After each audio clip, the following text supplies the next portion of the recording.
Hello everyone, आज का video जो हमारा हार्ट पे बनाया गया है, जो हमारा हार्ट होता है ये लंग्स के बीच में स्थित होता है, राइट लंग्स और लेफ्ट लंग्स। और इसका आकार जो होता है वो मुट्ठी के आकार का होता है। और पुरुषों में इसका जो वेट होता है वो 250 से 350 ग्राम के मध्य होता है और महिलाओं में इसका वेट 200 से 275 ग्राम के मध्य होता है। अगर हम हृदय की वाल के बारे में देखें, इसकी भित्ति के बारे में देखते हैं, इसकी भित्ति 3 परतों से मिलकर के बनी होती है। सबसे बाहरी परत को पेरिकार्डियम, मध्य वाले परत को मायोकार्डियम और सबसे आंतरिक परत को एंडोकार्डियम कहते हैं। पेरिकार्डियम जो होता है ये हृदय को चारों तरफ से घेरे रखता है। मायोकार्डियम इसका मस्कुलर लेयर होता है और एंडोकार्डियम जो होता है इसका आंतरिक लेयर होता है।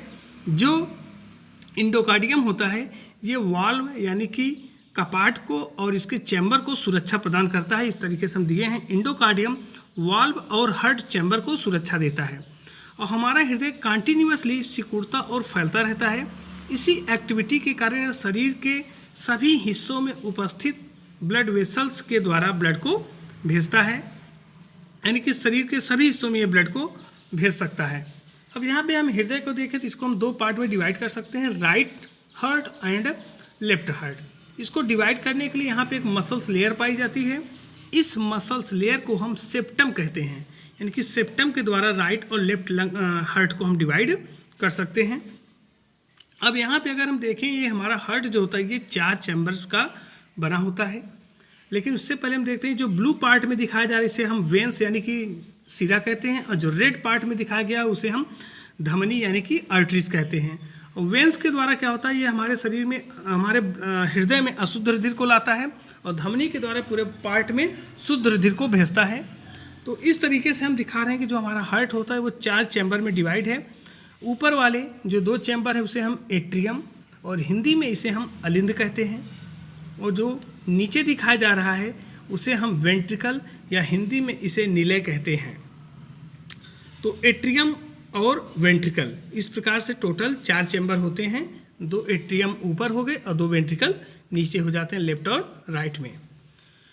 अब यहाँ पर हम देखेंगे जो एट्रियम होता है इसकी वाल जो होती है, भित्ति जो होती है वो पतली होती है, जबकि वेंट्रिकल की जो वाल होती है वो मोटी होती है। इसलिए होता है क्योंकि एट्रियम में प्रेशर कम और वेंट्रिकल में प्रेशर ज़्यादा होता है। अब हम देखते हैं जो सिरा होती है इससे अशुद्ध रुधिर हमारे हार्ट में आता है। और ऊपर वाले जो वेन्स होते हैं उसे सुपीरियर वेना कावा और नीचे वाले हिस्से से जो ब्लड लाता है अशुद्ध उसे हम बोलते हैं इन्फीरियर वेना कावा। तो इस प्रकार से वेन्स 2 प्रकार के हो गए, सुपीरियर वेना कावा और इन्फीरियर वेना कावा। ये अशुद्ध रुधिर को पहले एट्रियम में लाते हैं, फिर एट्रियम से वेंट्रिकल में ले जाते हैं।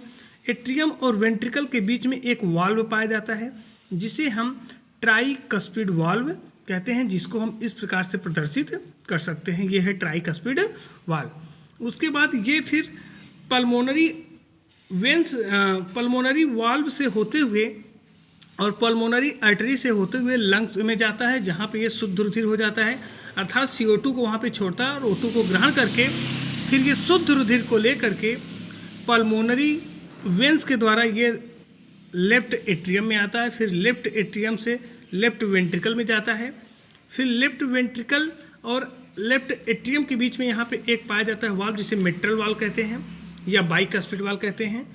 फिर ये क्या करता है कि एबोर्टा के द्वारा पूरे बॉडी में शुद्ध रुधिर को सेंड करता है, यानी कि भेजता है। तो इस प्रकार से सर्कुलेशन राइट एट्रियम से राइट वेंट्रिकल, फिर लंग्स, फिर लेफ्ट एट्रियम से लेफ्ट वेंट्रिकल और धमनी के द्वारा पूरे बॉडी में ये ब्लड को फ्लो करता रहता है। तो यानी कि यहाँ पे जो हमारा हार्ट होता है ब्लड को फ्लो करने के लिए या ब्लड के फ्लो को डायरेक्शन मेंटेन करने के लिए इसमें वाल्व पाए जाते हैं।